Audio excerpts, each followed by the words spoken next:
Hello everyone, how are you? I am Akrash, your teacher here, and I will teach you different questions and their answers. So I welcome you on classtheta.com. So our today's question is: Suppose you are the CEO of a new online meal kit delivery service. How would you determine the best location for your customer base? Find a geographical area that does not have a similar service.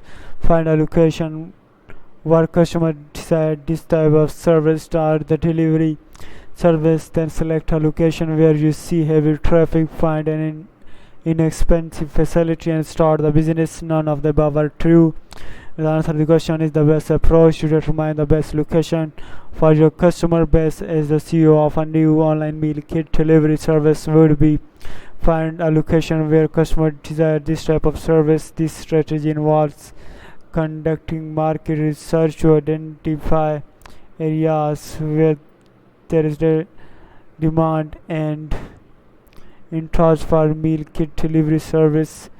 Understanding customer preferences and behavior in different geographical region will help in selecting the most suitable location to launch and grow your business successfully. Thank you for watching the video. If you have any question related to this video, please post a comment below. If you have any question in your mind, you can also post on the website and I will be answering you in the next video.